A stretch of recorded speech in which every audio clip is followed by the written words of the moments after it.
Hello. Hello, Mr. Troy. How you doing, buddy? Doing good, man. How are you? Very good. Just going back from a great trip in New York. Uh, a lot of other Amazon sellers. So it was good drinks, good dinner, and good conversations for sure. Nice. Very good. Yeah. How Seems about you, buddy? good, man. Keep my head down, staying busy, doing Yeah. doing a few things. Yeah.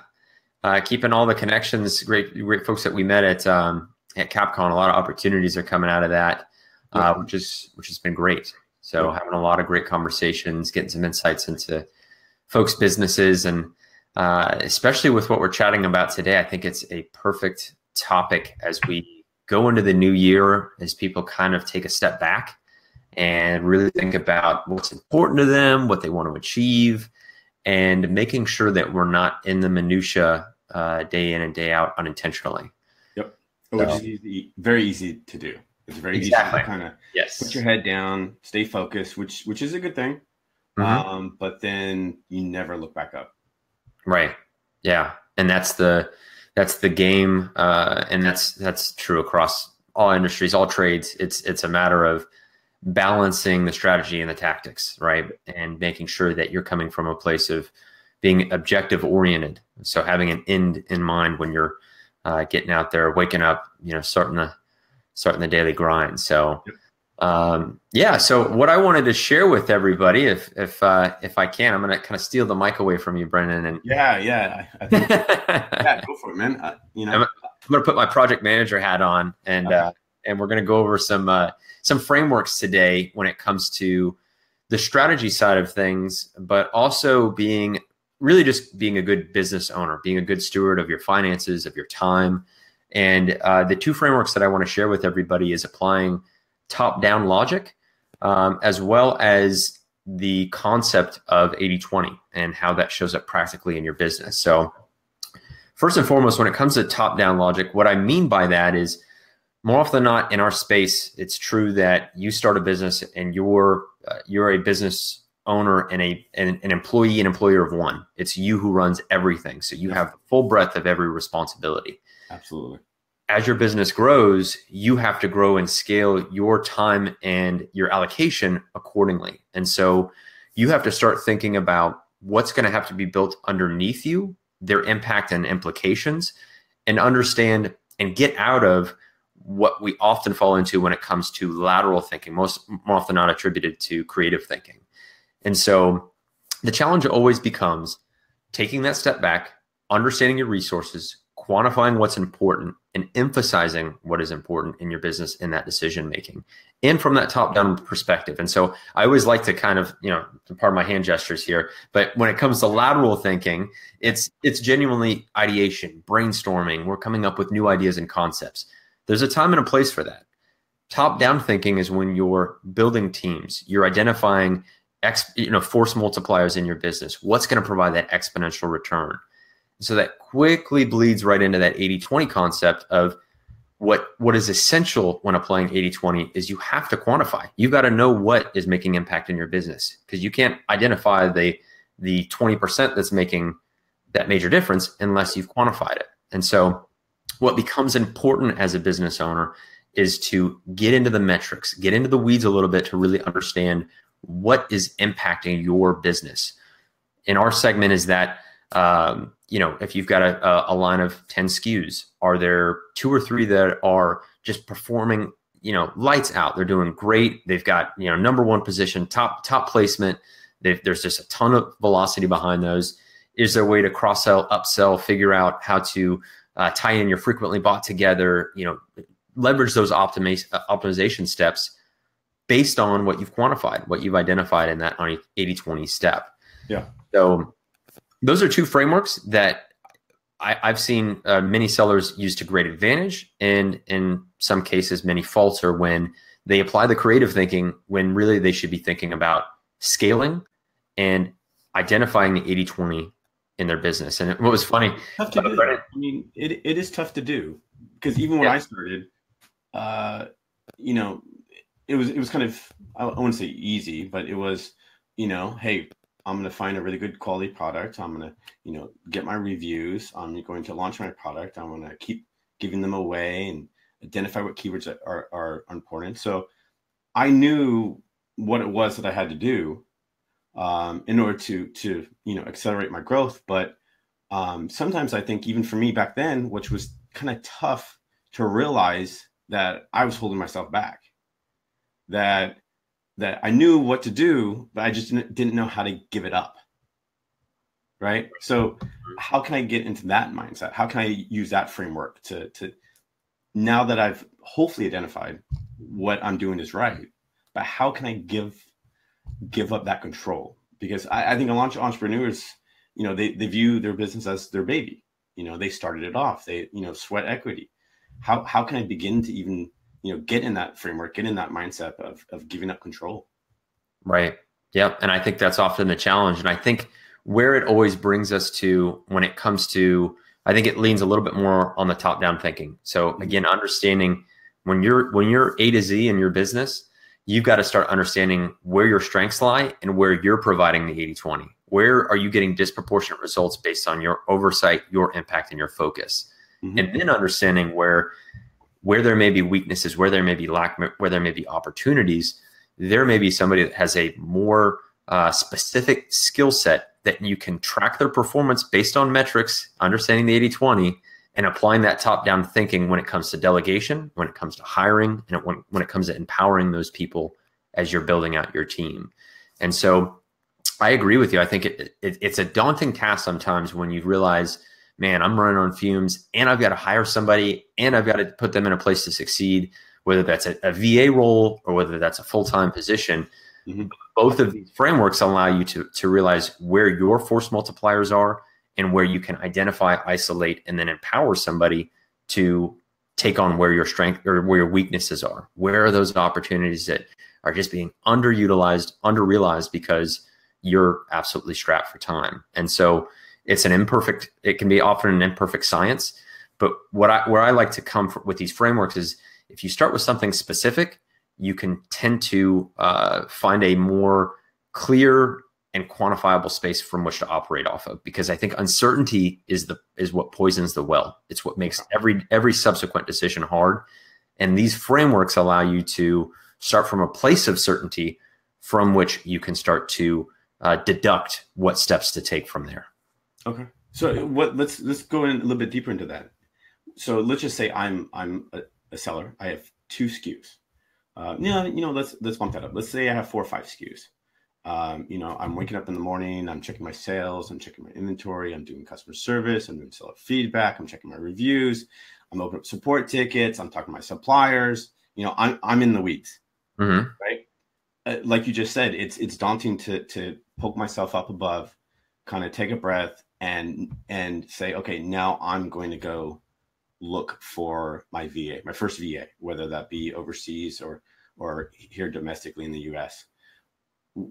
What would your advice be to getting that person to pop up for that moment? Because it's really hard to pop up for the moment because you go to bed thinking you're building a checklist at night, and then starting the next day, you start, checking off that checklist. And then by the end of the day, you're just doing the same thing again. And somehow you're supposed to take your business to the next level. Yeah, exactly. Somehow. Yeah. So, what am I going to do? How can I pop out of the weeds? What would be your recommendation on that? Yeah, I think that's a great question. I think even as you're outlining some of the things that we often do, it's sad. It's obvious to me, obviously, because I've been through it and have been fortunate to be on the other side of it. And so for me, it seems to be more obvious. And hopefully this gets to be the case for you guys is once you start reeling off a lot of the tasks that you do in a given day, you start to realize how little those move in your business, right? So you've got a dozen tasks ahead of you. You've got to check sales. You've got CS responses. You've got review follow-up. I mean, you name it. Almost, again, it almost falls into an 80-20 relationship from the outset of understanding that you're not moving your business forward by handling maintenance items. Yep. Maintenance items in an Amazon business are almost inherently non-exponential activities. They're not going to drive your business from 1x to 10x. And so you need to figure out the quickest and most expeditious way to offload some of those tasks. So there's some services out there that already do this for you. So they do the heavy lifting where you may pay a slight premium, yep. But then you realize you've gone from 12 tasks to 2. That premium is a worthwhile cost. If your horizon, if your objective, which if you're objective oriented, these things should become far more black and white, right? These should be identifiable in your business based on a trajectory that you've laid out. Because as I've talked about in a previous video, when it comes to mindset, if you don't have an objective, a clear target, all of this is for naught. You're never going to, how are you going to know if you're on track? That's something that's really important in your business decision making and in the strategy level. So on the tactical level, that's where you get it. 80-20, understand what's moving my business to that next level. Honestly be able to answer that question. Delegation will handle about 80% of that activity.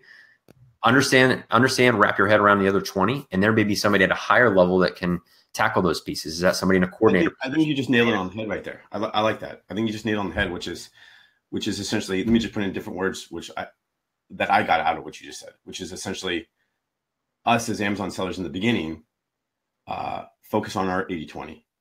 And when we begin and learn the business and the concepts and put ourselves into the new framework and the new mindset, what we soon realize is that the 80% that we were doing that we thought was important is technically the 20%. It's the least important stuff that we're doing. So let's push off that 20% and focus on the stuff that actually can grow our business. And absolutely. Like you said, that framework is totally new thought process, totally new shift of mindset for sure. New way of thinking. Absolutely. 80-20 is something we can use in any facet of our lives and applies almost always to our business. Yep. The top down is really where the scaling comes into play, is really owning the fact that you are an employer of one. And if your vision is big, you are going to likely have a team of 10 to 20 people. I mean, that's just going to be an eventuality. If you want scale in a product, a CPG business with Amazon as your key sales channel, people will be behind that growth and scale. And so embracing top-down thinking is really important, but you can see the interplay between these two when it comes to driving your decision-making is really just taking the time. And I guess if I had to say one thing when it comes to that tactic that you can take away from this video is every week, set aside some time to review the 80-20 in your business. What's the 80-20 of your activity? What's the 80-20 of your finances? What's the 80? And you can continue to do this, and you'll find pivot points throughout your course of your next week and the next month, and that drives your quarter and drives your annual revenue numbers, and it becomes this big compounding effect because those slight subtle shifts, when we're really good at keeping our heads down, that subtle shift can take us to that 10x level. I mean, it really is the force multiplier. These aren't incremental gains we're talking about. We're talking about true exponential multi-million-dollar growth from going through a 5-10 minute exercise. It's almost silly, but it's the reality of it from my perspective. Yeah. It is silly. It's completely unlike what I used to do when I first started off. I hated, people said, oh, why don't you write a journal? Why don't you write it down? You have to write it down, and I always thought that was the dumbest thing I've ever heard. But then writing in a notebook and then stumbling across a notebook 2 years later, like, wow, that's pretty impactful. What I wrote down is exactly what I did subconsciously. Imagine if I actually wrote it down, if I actually planned out my 80-20, if I actually, referred to it, daily or weekly or monthly, I would have been more effective if only I got in my own way of thinking that was a stupid idea. Absolutely. For sure. Yeah. And we were talking about this right before the video. One of Brendan's books, we were talking about what gets measured gets managed. And he had his marked up copy of the Effective Executive. Yeah. We're Drucker fans. So yeah. Good book. Very good book. Yes. Yeah, definitely recommended. And, I would say a nugget of insight from that book as well in terms of actionable is being willing to get into your metrics and not getting inundated by them. Apply 80-20 to understand where your highest impact areas are. So I think that's I'm gonna sound like a broken record when it comes to 80-20, but obviously I'm an advocate of it. It's impacted me and my business, and I think in our space we see that a lot. We see a lot of maintenance, in everything we do. One of the number one, let me just jump in there on the whole 80-20. One of the biggest 80-20s I see is someone has an ASIN, it's really performing, and it's doing 80%, 90% of what it should be, of what it's doing, right? And they ask themselves, well, I want that last 20%. I don't want that last 10%. I want that last 5%. And so what they end up doing is spending days, weeks, months, getting more keywords, further optimization, just pushing it to the end. But in the end, they worked on the wrong thing. So they added 5 more sales a week or a month to that SKU when they could have just rolled out another product. Mm-hmm. So it's definitely realizing the 80-20. The 80 was definitely rolling another product. The 20 was optimizing and getting that last 5% of sales. Right. And I see that all too often with a lot of Amazon sellers for sure. Mm-hmm. Yeah, I think that's a truism in our space when it comes to the practical application of 80-20 is more SKUs almost always is going to be a exponential gain versus incremental gain against a single or handful of SKUs ultimately. Yep. Absolutely, man. Yeah, we had a couple comments here. Jonathan David says, "What's up, guys? Jump some high level knowledge. Thank you. Getting out of the weeds is priority 1, 2, and 3 for Jonathan." And then John, who's got an amazing product coming up. John, you got to keep us posted on your product. I'm excited to buy one. I'm not going to tell everyone what it is until you tell me I can tell everyone. But yeah, he says it can be used in his local business. So what's up to Bismarck out there? So yeah, some good knowledge for sure.